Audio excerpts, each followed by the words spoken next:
In the Pits is partnered with Paintball Kumite.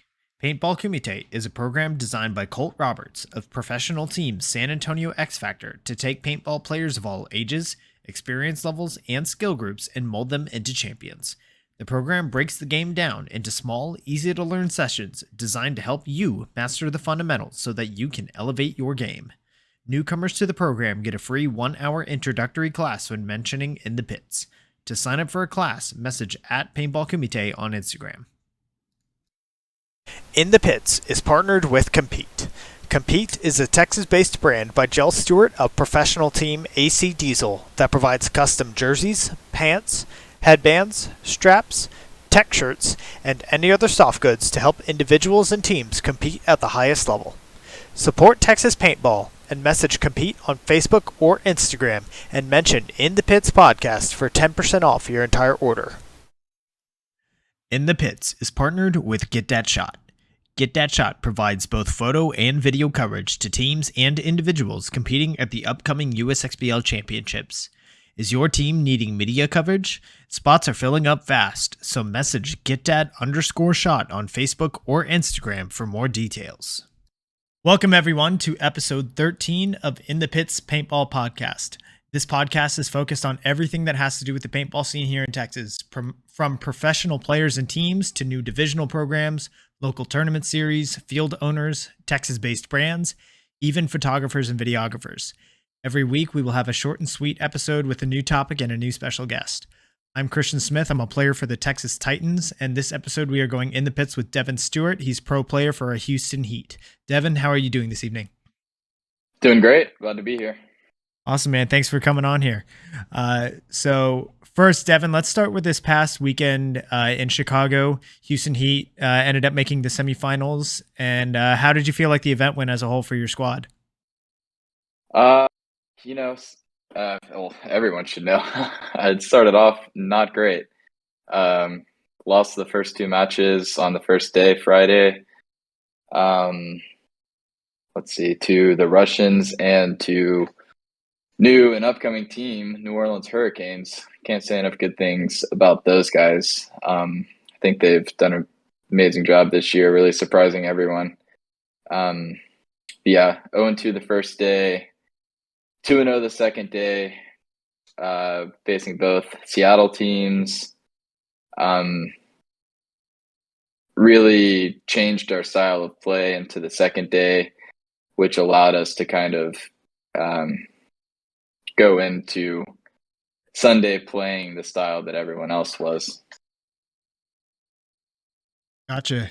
So how about for you personally? How do you feel like the event went for you? Well, the first day I didn't play at all.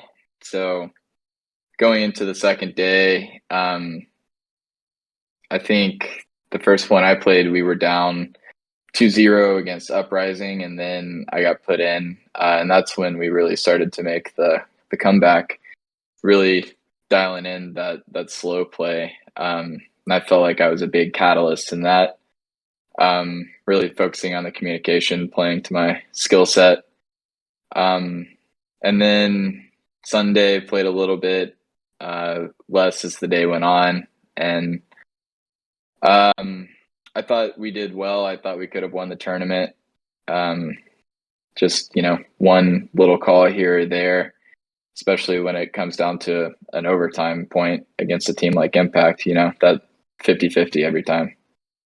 Yeah, for sure. Especially with, I saw it was raining pretty bad on Sunday over there. So just that thrown in it as well. It seems like there's just so much more, it's much more up to chance in those instances.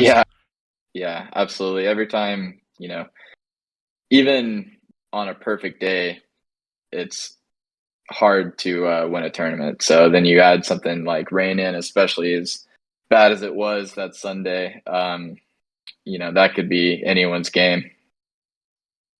Yeah, for sure. And Impact are on fire right now. I think we'll talk a little bit more about kind of the series standings in a little bit. Impact, they're definitely doing very well. So definitely a tough team to beat, especially deep on Sunday.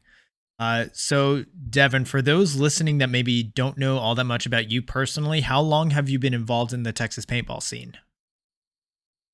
Um, I played my first local event at Command Post in Houston, 3-man beginner, and that must have been 2005. Um, and I've been here in the scene ever since then. I played my first 5-man tournament at Jim's field, Paintball Zone. Shout out to Jim at Paintball Zone. He was running an event called the Stars event back then, and that was probably 2007 maybe that I played my first X Ball event.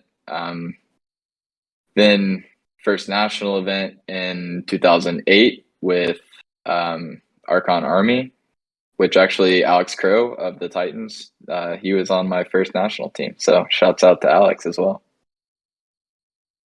Oh yeah, shout out to Alex. I didn't realize that you were all on the same team together. Yeah. Yeah, he's been doing it for a long time. Sure has, man, and he's killing it every time. So Devon, what teams have you played for over the years? In the 3-man days, it was kind of a hodgepodge of throw-togethers. The first real team that I was a part of was Citizen. Well, Citizens was the kind of backbone that became VCK. Um, and VCK was a little bit different personnel, but still that young group of kids from Twisted Paintball out in Conroe. Gotcha. So since then, you've been on, since getting on VCK, that's kind of where your name kicked off. And then from there, you jumped to a couple of different pro teams. What other teams have you been on before finally settling with Heat? So after VCK, I played with AC Dallas. And on that team, on VCK, we had quite the roster. If you go back and look at it, there's the players that are still around that are playing from that team have all won tournaments. They've all, been at the top of the game. So it's crazy to see who came from VCK. And then even after that, a lot of us played for AC Dallas. Myself, John and Fuzz Jackson, TJ Danner, Nico Hyde, all of those dudes came from the VCK camp and then played for AC Dallas with some of the best people in Texas at the time. Clint Johnson, Mark Johnson, Tyler Spees. I'm sure I'm leaving people out here, but that was also a great time. Definitely a wonderful learning experience. Learning from Greg, being a young and fresh pro player, was exactly what we all needed. So we all had a really good time growing up in that camp as well. I think I played with AC Dallas for 2 or 3 years and then got the call from Heat. And Nico and I decided to take that next step. Yeah, but now y'all have been on Heat for quite some time. I think you're coming up on 5 years now, if I remember correctly. This is either the 5th or 6th year. Yeah. It's been so long, it's hard to keep track at this point. It's incredible to see how consistent Heat's roster has been over the last few years. Yeah. And I think that definitely attributes to our success as well. Whenever you're playing the roster roulette, it's always hard to kind of get into the groove. Impact is the perfect example of that right now. But once you do, it's easy to stay consistent at that point. For sure, for sure. So, Devon, tell me about when you first entered the tournament paintball scene. What was it that made you want to get in? Um, I really have to say I started playing at Twisted as like a rec ball player, and they always had a tournament team field out there. And becoming friends with some of those guys and seeing them play. Back then, it was a team called Trouble that played out of Twisted, and also a big name in Houston at the time was Organized Chaos, and that was helmed by John Jackson as well. Just seeing the intensity and the speed, the intelligence that all these guys were playing at. It was awesome to see, and it was kind of a flashpoint in Houston paintball, I think. Just insane talent, I'm not really sure what exactly it was, but just something in the water, I guess, down in Conroe, Texas. There's definitely a lot of big names coming out of there. Guys that are still, making waves today, still at the very top. So Devon, with all those years that you've been in for, 17, 18 years now in the Texas paintball scene, what are some things that you've noticed that have changed either for better or for worse? I mean, obviously Houston, not Houston, but Texas becoming really the regional hub for paintball as far as divisional come ups has been awesome to see. You have the series like the USXBLs and the HTPSs that are just, you have something that when I was growing up, we didn't have. We had the HRL, which was a 3-man series. But apart from that, we really didn't have the system that would lead to playing national tournaments. You played national tournaments to get national tournament experience back then. And now what the USXBL has done has just been great for the regional paintball here. I wish it was a little bit more, how to say it? I wish that it was easier for teams to play and have their choice of what paint they shot and things like that. But, no matter what you have, there's always going to be some pros and cons to each tournament series out there. So I will definitely shout out the USXBL for just raising the level of competition in Texas. For sure. I mean, you notice that there's always new teams coming up, like especially in D5 and D4. There's always fresh faces that are coming out and really surprising people. And D4 in Texas it's a bloodbath for sure, especially compared to like other like D5, D4 local tournaments across the United States. Uh, Texas is something else. And you see that. I mean, you see the proof in teams like fit.com, teams like Austin Notorious, who is the second they commit to just playing like NXL D3, D2, they just start smashing everybody and it's not even close. So what USXBL has managed to do is like, yeah, it's a grind for sure, but it's making us a lot better players.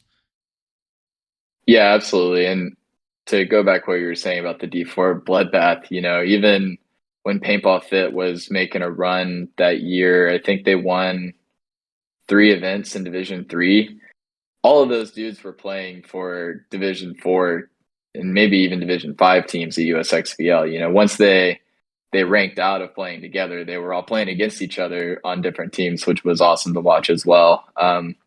I think there was one I remember watching where Trent and Colt played each other in like an overtime 1-on-1 for the finals win or something like that. So the USXBL, such a statement to really leveling up the competition. Absolutely. So Devon, you were a part, talking about VCK. VCK is one of the most notorious names in Texas paintball history, and it had lots of legendary players on there. I mean, you named some of them like Matt and John Jackson, Nico Hyde, TJ Janner, Cam McCarty was on there, Ryan Smith, even one of the current NRG players, Zach Geiger, played with y'all for a couple of events. And that's leaving out a ton of names. So what was it about the VCK program that molded all of those players into these current professional stars? I think it was really just the analytical sense that we all kind of shared for the game. Everyone from VCK that was Houston based started playing 7-man before we played X-Ball. So it was definitely kind of a brain trust really between all the top players on that team, or really everyone. It was, by committee. It was ran by the Jackson brothers for the most part. And one name that you didn't mention, Max Porscher, he is one of the greatest minds paintball will ever see. It's a shame that he's not really around the game anymore. But between all of the like I said, the brain trust, we were able to really dissect everything and really pay attention to the details of how we did things and really have an introspective look when we were to lose. And it was all the losses that really, really kind of we were able to fine tune and fix. And that's what finally got us to the fruition of, being such a great team. So tell me, I guess, a little bit more about the processes that y'all went through on VCK. Did you do things like filming your matches, or was it a lot of like just focusing on drills with each other and just, being super critical on yourselves and each other? Did you bring in like other outside names that maybe were bigger names at the time to help y'all? Like, what did the process look like? What did the grind, what was the grind experience like for y'all? Um, the grind. We loved the grind back then. I still love the grind, but we were out there, 6-7 hours a day, 110-degree weather, 100% humidity, and we didn't care. We were kids. So that was a big part of it. Just being out there because we wanted to be out there. We wanted to be getting better. You don't see a lot of that anymore, really. The other thing was just being hypercritical about everything that we could. That was one of the great things about having John around, John and Fuzz together. A lot of people would watch it and think that they would be nitpicking or arguing or something like that, but really just boiling it down to every single detail that you can be critical about and fixing things and really focusing on the details there. Gotcha. Well, just being, it sounds like just field time is one of the bigger things. And I agree with you. Like those, you don't see too many people just spending hours and hours just on the field, like just for the pure love of the game. It's seems to be a different viewpoint nowadays. I don't know if it's just because how expensive everything is right now or what, but it'd be great to see that from more local people just looking to kind of build up their own skills and build up their own name. Yeah, and I think really the work ethic that we had, that is the kind of thing that I don't really see very often anymore. You show up to the field and no one wants to help blow it up or anything like that. And when we were doing it, it was our own field. So if you didn't get it done, then it didn't get done. And that's not the kind of mindset that people have today. So, which is unfortunate, but that's just a change in the times, I guess. Yeah, it is unfortunate, but I mean, those that do stick with it, I think they're seeing their results pay off. They're climbing and improving really quickly.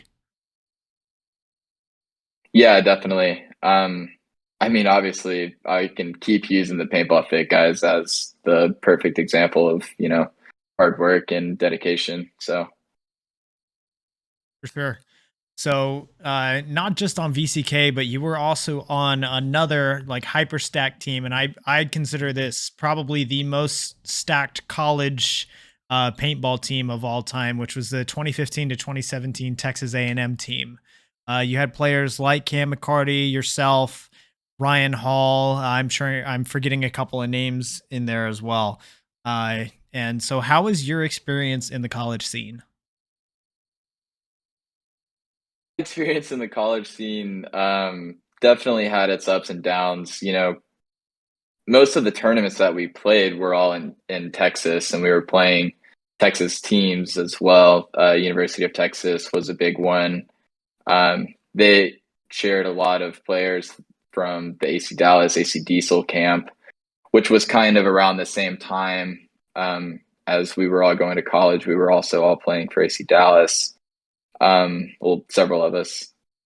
But the grind was really what set us apart from everything else. And I, can beat this horse until it's dead, but there were times, especially with Ryan Hall, a lot of people don't know, Ryan Hall went from playing Division 5 to semi-pro in the span of like, out of 8 months or something like that.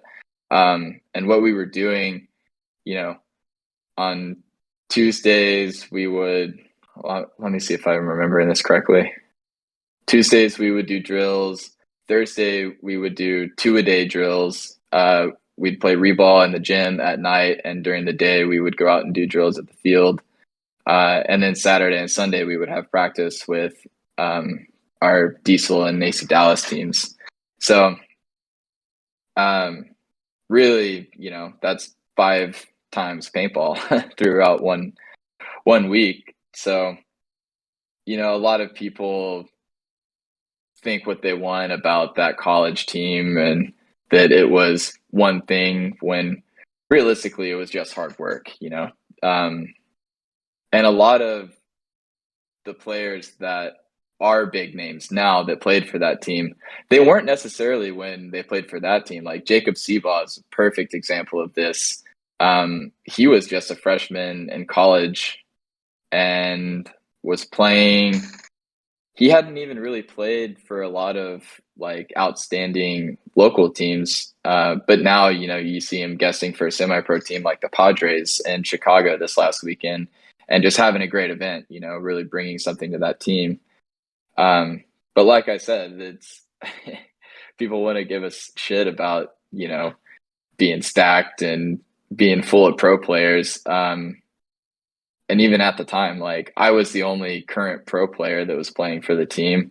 Ryan was playing semi-pro and Cam had already retired at that point or at the time. So it's one of those things. We got a lot of internet hate and what have you, but it was like when Vicious played with Nebraska, it's just we're all friends that go to the same college. We just want to play together and have fun. So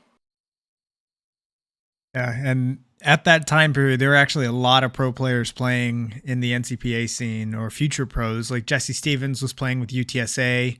I was actually on the Texas Longhorn team at that time, and we had Nathan Roberts playing with us. And so there were that college and scene. Evan Stein, Yeah, and Evan was as well. Don't forget semi-pro Evan at the time. Yep. So college, like especially the Texas scene, it was also a bloodbath. So Yeah. So, and that's where I got my start in playing. I didn't start playing tournament paintball until January of 2015 when I joined the Texas Longhorns, and it was kind of similar to playing D4 in the USXBL right now, where it's just, hey, welcome to the league. Yeah.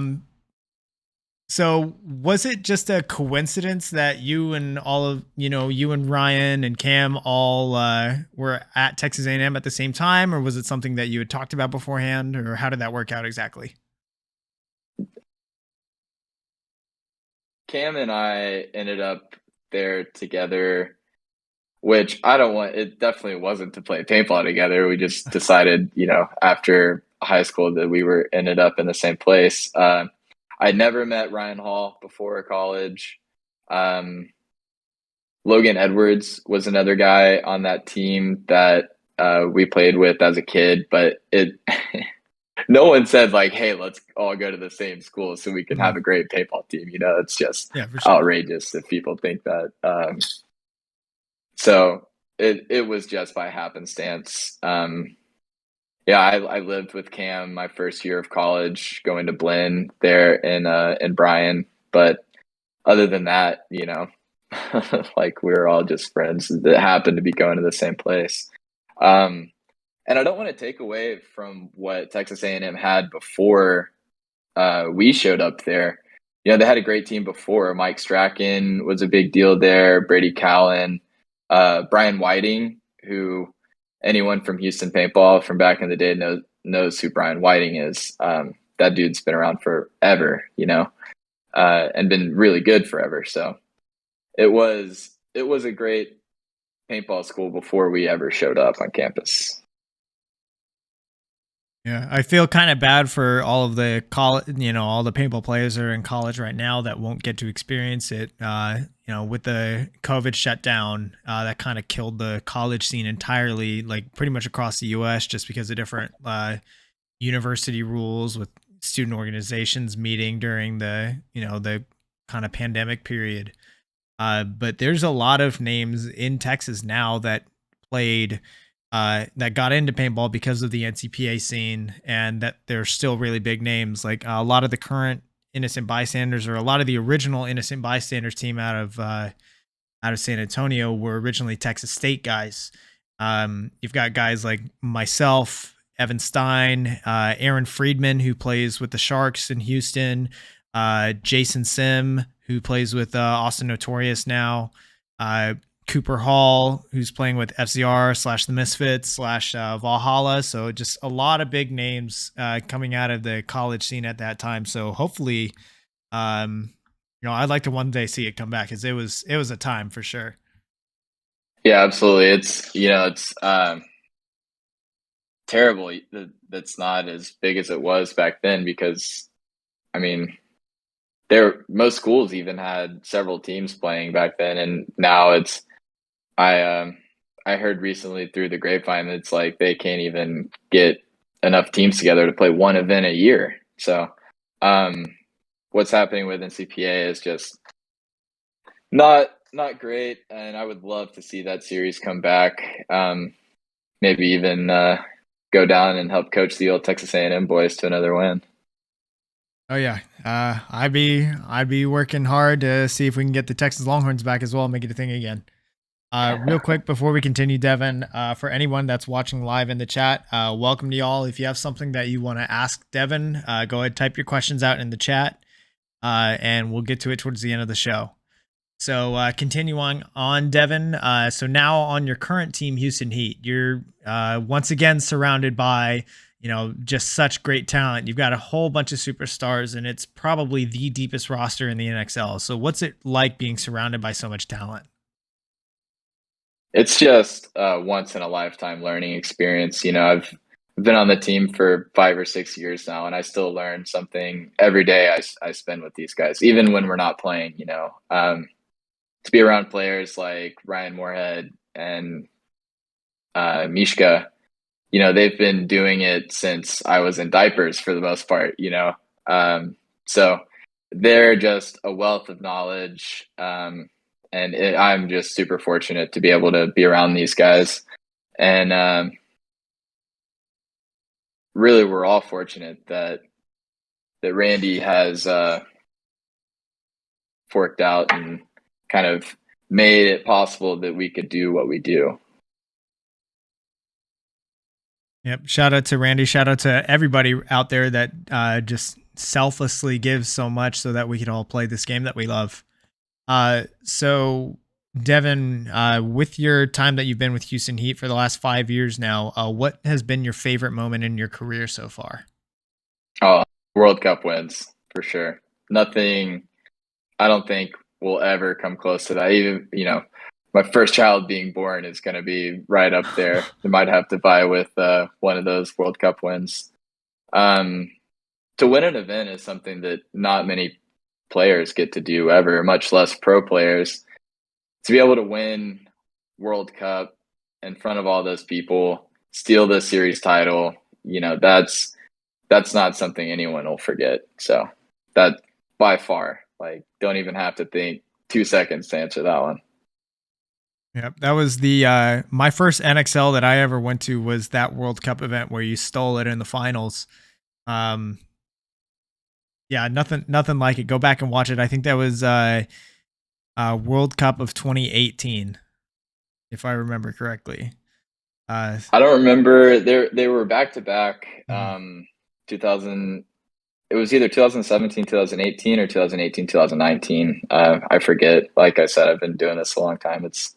When I was a kid, I could tell you, oh, this happened at this event and this happened at this event. But now it's just, oh my gosh, they run together.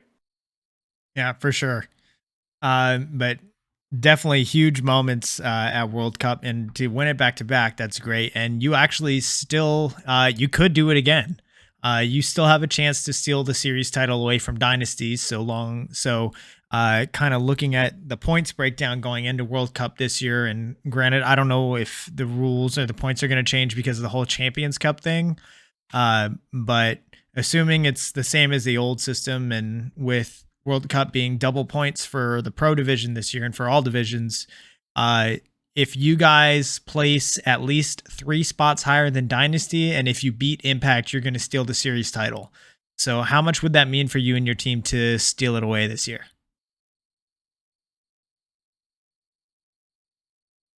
Houston Heat as a team was built to win events, right? That's the one thing that Randy cares about. If we don't win an event by the end of the year, then that year is, not a good one, right? So we're really just needing to focus on winning the event, and if things fall the way that they need to for the series title, then that's great as well. But it's not something that weighs on our minds. It's definitely all hands on deck just to win the event. Oh yeah, for sure. Do you know if will your roster be back at full strength for World Cup?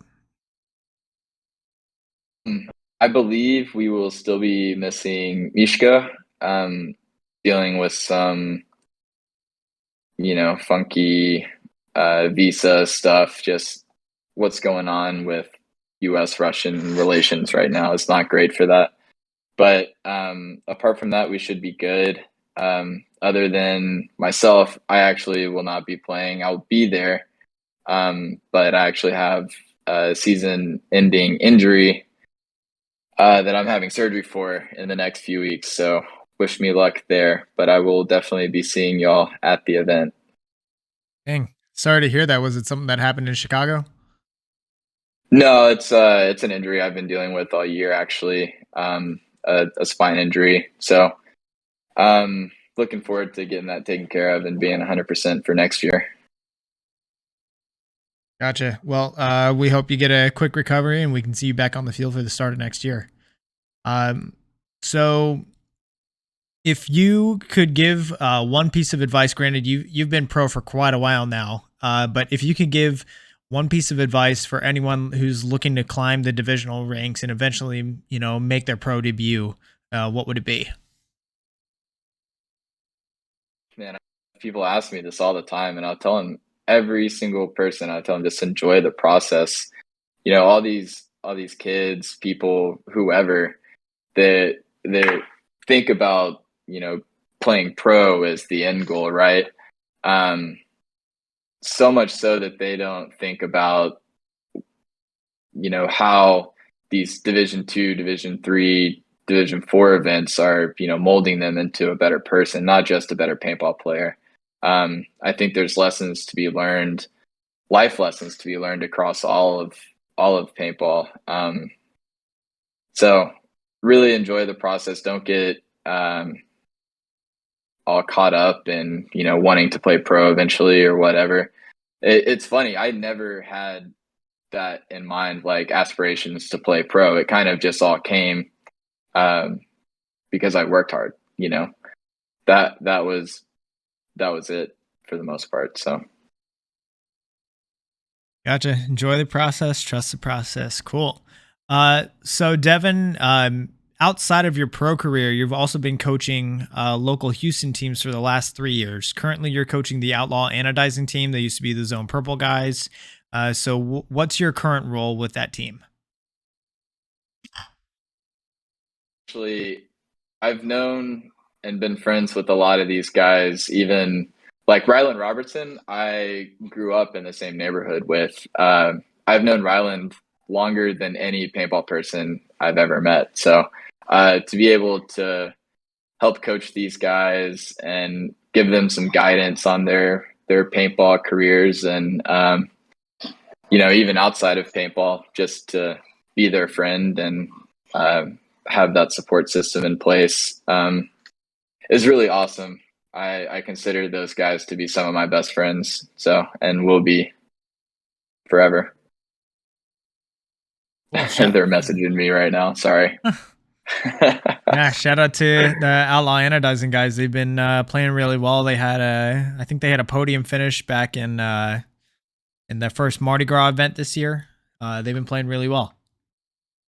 Yeah, and a lot of them have been playing the 3-man series. They go to the national NXL events to work the anodizing booth, so they get some playing time in there. They actually just won 3-man in Chicago, so shouts out to them. I saw Justin Wicked posting gang. about that. Shout out to those guys. Congratulations. So Devon, we're getting kind of towards the end of the show. This is a question that I ask everybody that comes on. So is there anybody in Texas, either teams, players, brands, or projects that have caught your attention lately? So who is it in Texas that if nobody else knows about them, they need to know about them? I don't want to say too much about anything, but there is supposed to be a new field opening up in Houston that should really challenge the status quo here. It may even be the nicest field in Texas, something to rival a paintball fit. So everyone should keep a lookout for that, and start thinking about traveling to Houston to get some practice in. Ooh, I have not heard about something that big.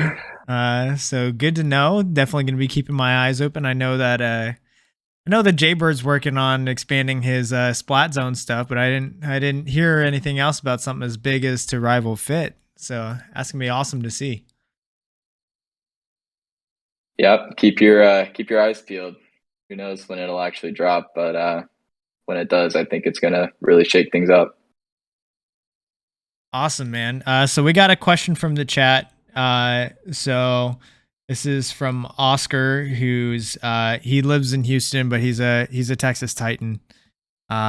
He asks, have you considered coming out to play Reball at Splat Zone in Houston? When Jaybird first started doing the Tuesday night street ball, I was there a few times, and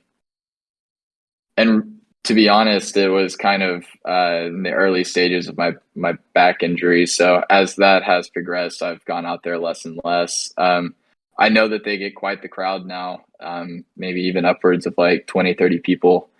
So whenever I was going, there was like, 4 or 5 people there. So I'm really happy to see that is going well for Jaybird. So I may come out there, hang out or something soon. Who knows? Yeah, I know that my buddy Oscar, he's a regular there. I know Mike Urena heads out there pretty often as well. So yeah, I actually, speaking of Alex Crow at the beginning of the show, he just sent in a question. He asked that if there is any rivalry between y'all and Impact now that Matt and John Jackson are on Impact. Not in particular, no. I think our rival will kind of always be the Russian Legion, just because we've shared so many close matches and with the Russian personnel on our team that have come from that camp. No, I love the Jacksons. I love Impact as the competitors that they are. I think we're better because of Impact, and I think Impact is better because of us. The only rivalry there I can say is just the competitor in all of us, and just wanting to be the best. For sure, and there's some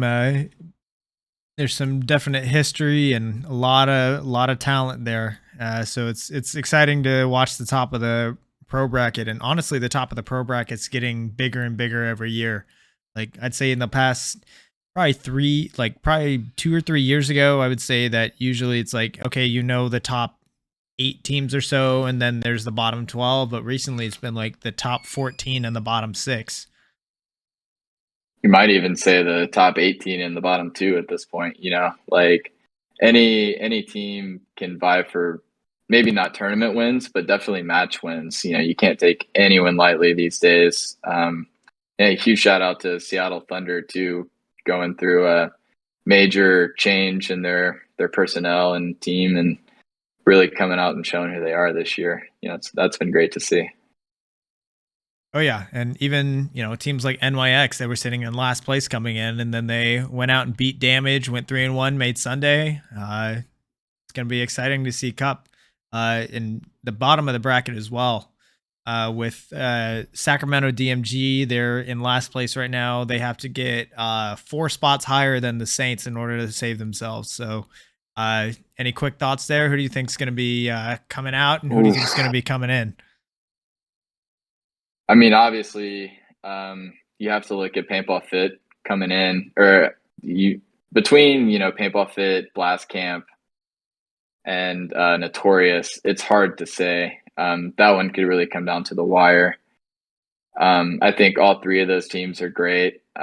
Great guys on all those teams. We actually practiced Blast Camp before this event. Ronnie's out there with those guys pretty much, twice a week minimum. So it's going to be tough for all 3 of those teams, and I think all 3 of those teams can challenge the bottom 2 teams right now. Nothing against DMG or the Saints. They're just not quite there, especially dealing with rotating rosters and staff for both of those teams. It's rough. Yep, for sure. But it's gonna be a fun one to watch. I think DMG can do it. I think all they have to do is go 1-3, and that'll be enough for them to be above the Saints, assuming that the Saints don't put up a match win. But I think it's gonna be close. But I think DMG can save themselves here. Yeah, I think DMG is obviously the more pro-ready team, especially if you look at the events that they had. Zach Hill playing well. They I think they deserve it probably more. Maybe not deserve. Deserve probably isn't the right word to use, but I think that they would probably contend for more match wins next year than the Saints as is right now. So fair statement. And just looking at the semi-pro, I think any of those 3 teams that you mentioned, Blast Camp, Fit, Notorious, any 3 of those teams could definitely contend for wins next year. So it's gonna be exciting World Cup to say the least. Oh yeah, always is. Best event of the year. All comes down to the wire. What more could you ask for? Yeah, for sure. So Devon, thank you so much for your time. Do you have any last shout outs or things you'd like to say before we sign off? A shout out to all the sponsors, obviously HK, DLX, Gen X, Official Freak, Nike. The list goes on. Anyone that supports Houston Heat Paintball, thank you so much. The grandmas, the moms, the dads, everyone. I want to shout out John Jackson, Pro Edge Paintball, for helping Houston Paintball grow to what it is today. Anyone that helped us as kids, we were just scraping by back then. Now look at us. Here we are. So really everyone in Houston. I love everyone in Houston. It's all family to me. So shouts out to Houston. Shout out to Houston. So y'all, I'd like to give a shout out real quick as well. We posted a couple hours ago, so there's going to be a street ball event this Sunday over at X Factor, and In the Pits is actually going to be sponsoring Move of the Day, and whoever is the winner of the Move of the Day for that event, they're getting $100 cash. So if you haven't signed up yet, go sign up because there's some money on the line for you. Can I play? I think there's still a few spots. You got to be quick though. I may look into it. All right, y'all. So everybody, thank you so much for tuning in. Be sure to go follow Devon. That's at Devon Stuart 34 on Instagram. Also follow Houston Heat on Instagram. That's at Houston Heat Paintball. What other guests would you like to see on the show? Be sure to leave a comment down below. While you're at it, hit the subscribe button. The show goes live weekly here on twitch.tv/inthepitspaintballpodcast. And the recordings are posted to YouTube, Amazon, Apple Podcasts, and Spotify the next day. Shout out to my partners and sponsors. That's FU Athletics, Get That Shot, Paintball Kumite, and Compete. So y'all, next week's episode is going to be a Thursday episode, not a Wednesday night episode. We're going to have Colt Lacau from Paintball Fit, coming off of the semifinals appearance in Chicago, and he's actually getting ready to compete in Paris. So we'll be getting him on right after all that. So Devon, thank you so much. Thank you.